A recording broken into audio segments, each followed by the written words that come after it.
In today's world, it seems like everyone is expected to pick a side. Whether it's politics, culture, or even entertainment, the pressure to align with a particular group can be overwhelming.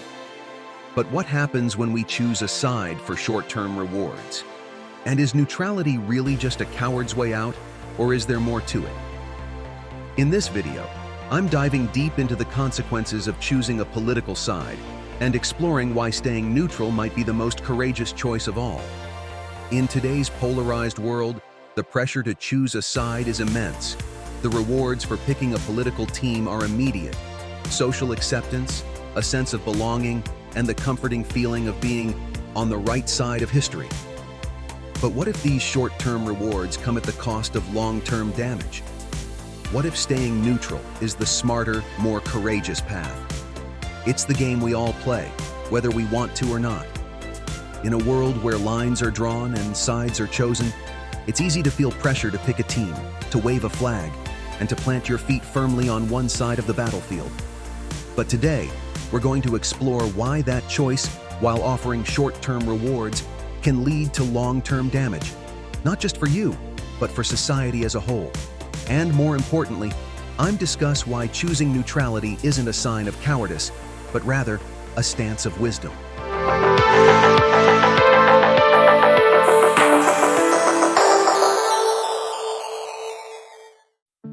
Hey everybody, open-minded neutral here, and in today's video, I want to talk about something that's been on my mind for quite a while. As a person who considered himself a neutral and try his best to listen to both sides, with an open-minded point of view, I can hear and see the pros and cons on both sides. And while doing so, one thing always crossed my mind, and that's the title of this video today, and that is The Price of Political Polarization, Short-Term Rewards and Long-Term Damage, and importantly, why staying neutral doesn't equate to being a coward. So, let's jump right in. The appeal of choosing a side. Let's start with the appeal of choosing a side. There's something undeniably seductive about aligning yourself with a political ideology. You gain a sense of identity, community, and belonging. When you pick a side, you instantly have a tribe, a group that sees the world through the same lens as you do. In the short term, this can be incredibly rewarding. You're validated by others who share your views, and you feel a sense of purpose. You're not just an individual anymore. You're part of a movement. And in today's hyper-connected world, where social media amplifies every voice, being part of a political tribe can make you feel powerful. But there's a catch. This tribalism comes with a price that's not immediately obvious. While you might feel strong and confident in your beliefs, you're also building walls around yourself, walls that block out different perspectives and create an us versus them mentality. The long-term damage of political polarization. Now let's talk about the long-term damage. When you choose a political side, you might gain short-term satisfaction, but you also risk alienating yourself from those who think differently. The more you immerse yourself in your chosen ideology, the harder it becomes to see the humanity in those on the other side. This is where polarization starts to take root. Over time, this polarization can lead to a host of problems. Families and friendships can be torn apart as political differences become personal. Conversations turn into confrontations, and instead of seeking understanding, we seek victory. This isn't just a hypothetical scenario. It's happening right now, all around us. And the damage extends beyond personal relationships.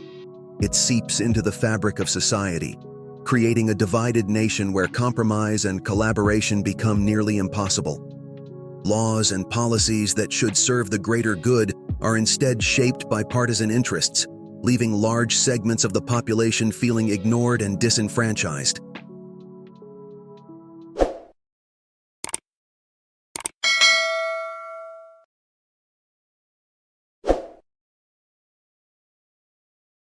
The myths of neutrality.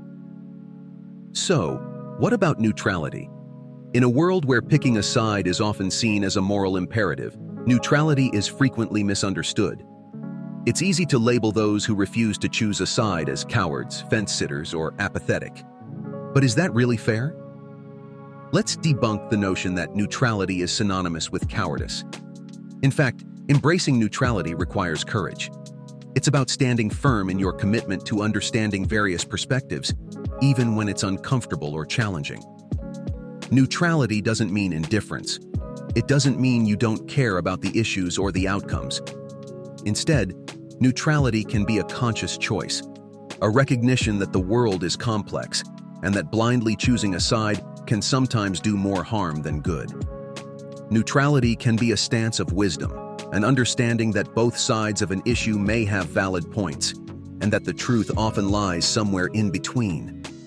Neutrality allows for critical thinking, for the ability to see beyond the black and white narratives that dominate political discourse.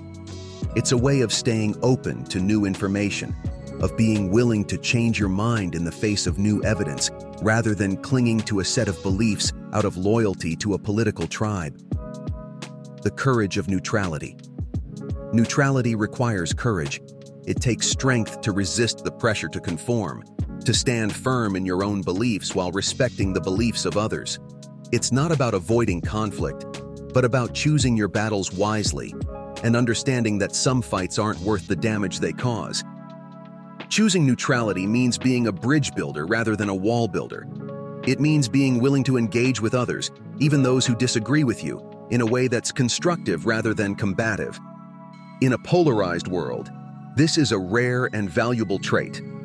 Navigating a polarized world. So, how do we navigate a polarized world without falling into the traps of tribalism? It starts with self-awareness. Recognize when you're being drawn into an us versus them mentality and challenge yourself to step back and consider the bigger picture. Seek out diverse perspectives and be willing to listen, even to those you disagree with. It's also important to practice empathy. Remember that behind every political belief is a person with their own experiences, fears, and hopes. By focusing on our shared humanity rather than our differences, we can start to bridge the divides that polarization creates. Conclusion. In a world that often feels like it's pulling us apart, neutrality can be a powerful tool for unity. It's not about avoiding the issues, but about approaching them with an open mind and a compassionate heart. The short-term rewards of choosing a side may be tempting, but the long-term damage can be devastating, not just for you, but for society as a whole. Remember, being neutral doesn't mean you don't care. It means you care enough to see beyond the noise, to seek out the truth, and to find a path forward that benefits everyone. In the end, it's not about which side you're on, but about how you treat those who stand on the other side. So in conclusion, it's essential to recognize the pitfalls of short-term rewards that can lead to long-term damage when choosing a political side. Neutrality doesn't signify cowardice. Rather, it embodies the strength to question, analyze, and strive for a more informed and unified society. Thanks for watching. If you found this video thought-provoking, don't forget to like, share, and subscribe, and hit that notification bell to stay updated with more content like this and other things that always running in my mind. Let's keep the conversation going in the comments. Where do you stand? And remember, sometimes the most powerful position is the one that refuses to take sides. Until next time, and remember, like always, stay safe and stay open-minded.